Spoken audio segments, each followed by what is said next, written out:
Convido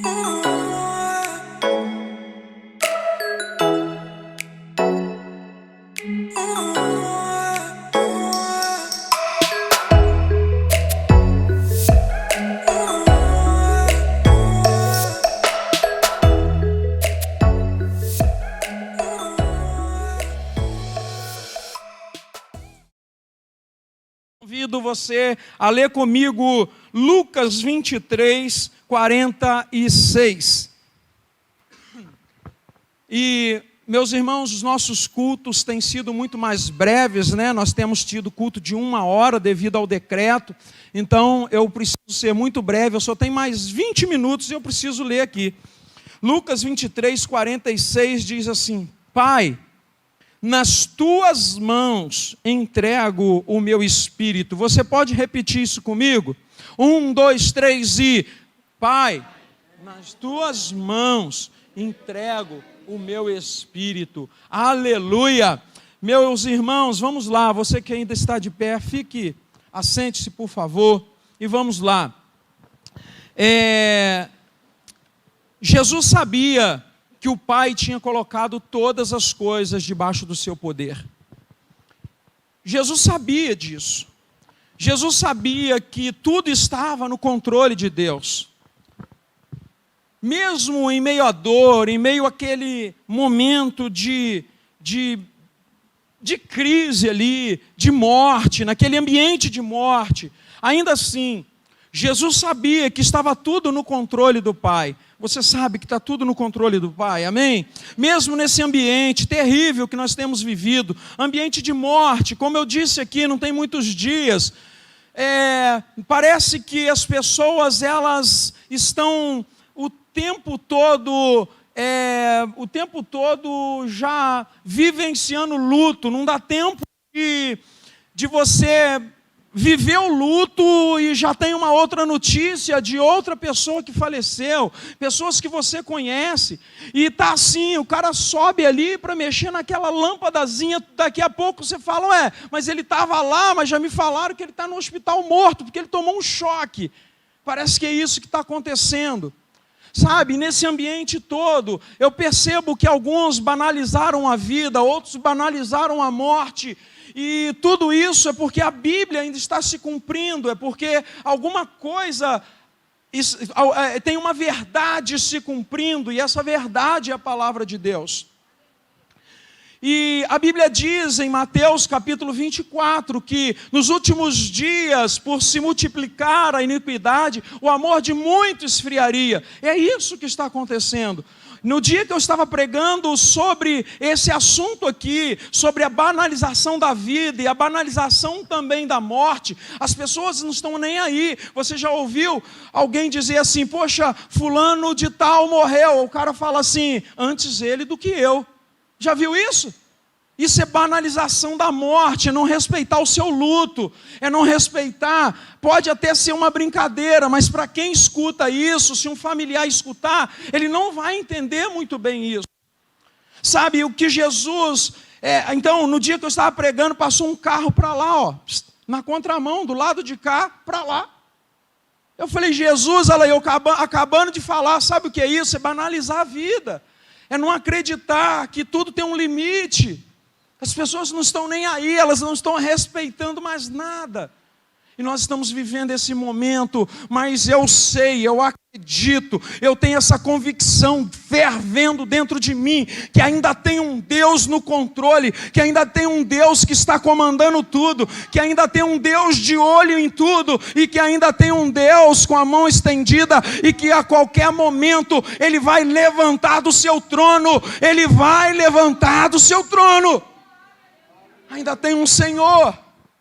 E Jesus, vivendo esse cenário de morte, Ele sabia que tudo estava debaixo do seu poder, do poder do seu Pai. Ele sabia que ele tinha vindo de Deus e que agora ele precisava voltar para Deus. Ele sabia de onde ele tinha vindo. Ele sabia quem tinha o enviado. E agora ele iria voltar para Deus. E tudo isso depois de 6 horas de sofrimento. Jesus estava sofrendo 6 horas na cruz. E chega o momento de reunir-se ao Pai, de ir para o Pai. Esse era o plano desde o princípio. Desde o princípio, Jesus sabia que era isso que ia acontecer. E ele sabia que o Pai estava no controle. Jesus sabia. João 12, 27 diz assim: agora minha alma está perturbada. E que direi? Pai, salva-me desta hora? Não, eu vim precisamente com esse propósito e para essa hora. Jesus sabia de tudo isso. Jesus sabia de onde ele tinha vindo e para onde ele iria voltar. Jesus sabia. Ele estava indo à frente para preparar um lugar. E ele sabia disso. Ele sabia que ele iria primeiro para preparar um lugar para você. Amém ou não amém? Para preparar um lugar para a sua família. Para preparar um lugar para os seus. Ele ia à frente para isso. Ele ia à frente para preparar um lugar para todos aqueles que creram nele e que creem nele. E ele foi para esse fim, a fim de que nós também fôssemos morar com o Pai. Jesus, ele viveu todo esse cenário, ele viveu esse momento, a fim de levar você com ele, a fim de levar a nossa família com ele. Por isso que ele foi primeiro. João 14, 2 e 3 diz: na casa de meu Pai há muitas moradas. Se não fosse assim, eu não vou-lo teria dito. Vou preparar-vos lugar. E quando eu for e vos preparar lugar, virei outra vez e vos levarei para mim mesmo, para que onde eu estiver, estejais vós também. Quem vai? Quem vai? Quem vai? Aleluia! Quem vai? Pode aplaudir o Senhor Jesus, pode glorificar o Senhor Jesus. Ele foi preparar um lugar para você. Eita glória! Que maravilha! Era mais comum que as pessoas que estavam sendo crucificadas ficassem em silêncio. Era mais comum que alguém que estivesse sofrendo a agonia da crucificação, ele ficasse calado, porque ele não tinha força para falar nada. Era mais comum ele não abria a boca. O silêncio era mais... Era como se fosse mais usual aqui nesse momento. Mas Jesus não ficou em silêncio. Jesus lá na cruz, mesmo sendo comum ficar em silêncio, porque quem está crucificado perde a habilidade de levantar o tronco para tomar fôlego, porque ele está pendurado numa posição muito ruim. Qualquer pessoa pendurada desse jeito, ela ficaria impossibilitada de erguer o seu tronco, o seu corpo, buscar fôlego e falar. Mas Jesus, ele não era comum. Pessoas comuns que morriam na cruz, elas não conseguiam falar. Mas aqui há uma demonstração de que Jesus não era comum. Porque Jesus, ele bradou em alta voz no fim. Quando tudo parecia estar perdido, ele bradou. Parece que ele queria que todos soubessem o que estava acontecendo naquele lugar. E ele exclama fortemente, na agonia do seu espírito: Deus meu, por que me desamparaste? Ele também fala, após dizer aos que estavam aos pés da cruz: tenho sede. ele declarou com um brado de vitória, ele disse também: está consumado. Jesus estava falando numa situação de impossibilidade.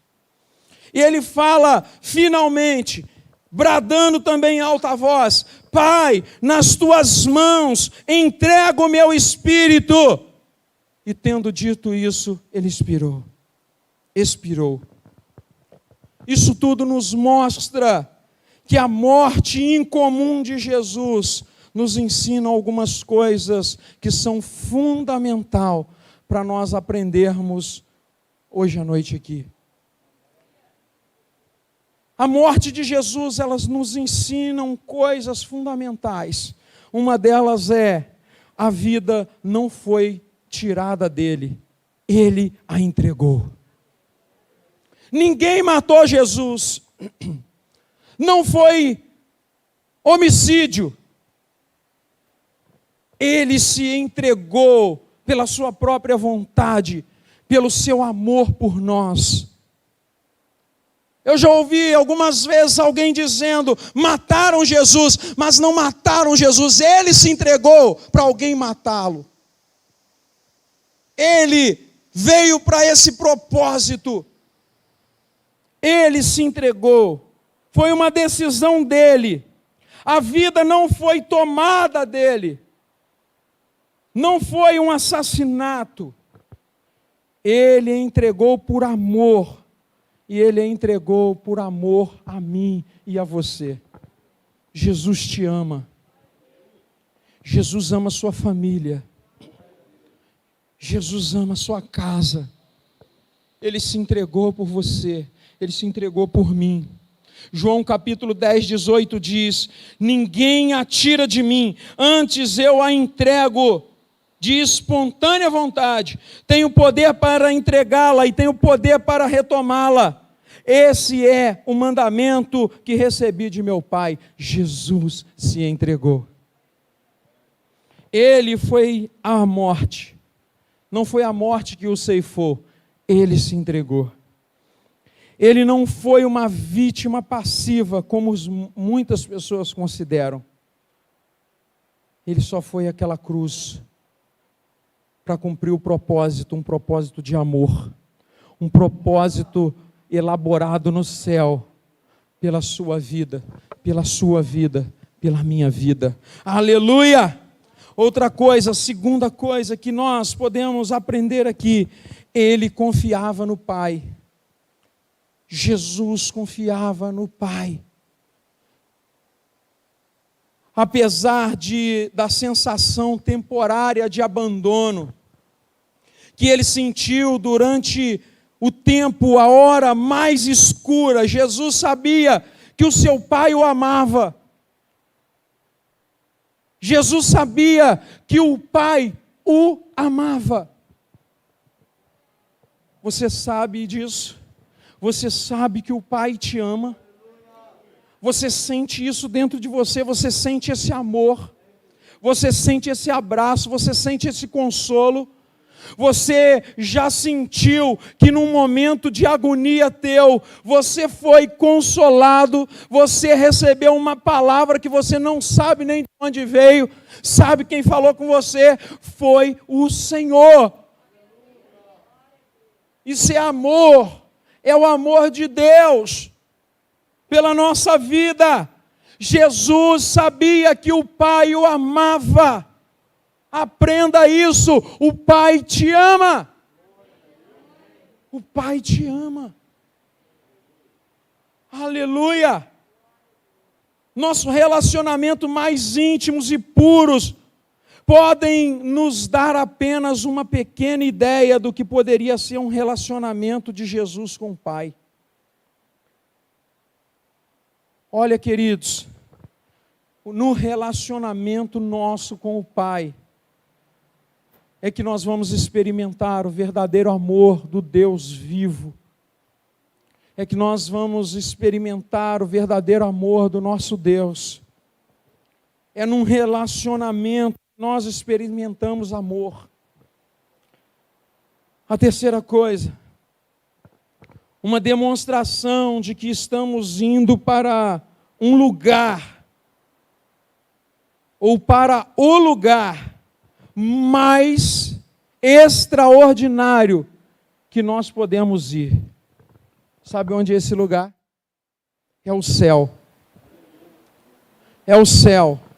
Nós estamos indo para um lugar incrível.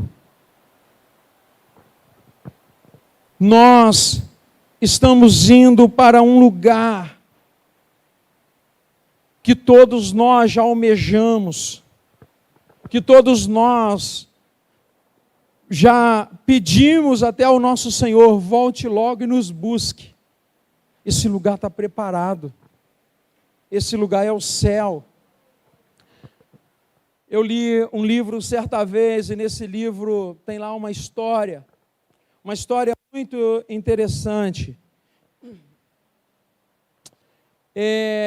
Diz de um pastor, se eu não me engano, é um livro, Uma Vida Abençoada.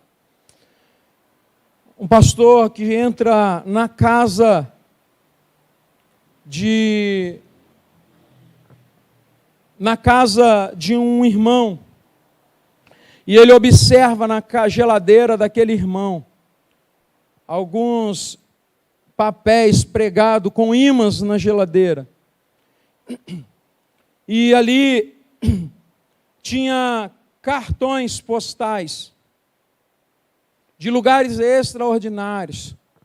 E ele faz uma pergunta para aquele irmão, esses são lugares, e a pergunta era, esses são lugares que você já foi? E o irmão responde, não, esses são lugares que eu quero ir. Sabe, irmãos, se nós lermos Apocalipse 21, versículo 1, você vai ter uma noção do lugar para onde você almeja ir. Sabe, às vezes nós precisamos fixar os nossos olhos, não nos lugares que nós fomos, porque ele está no passado, mas nós precisamos fixar os nossos olhos em lugares que nós queremos ir.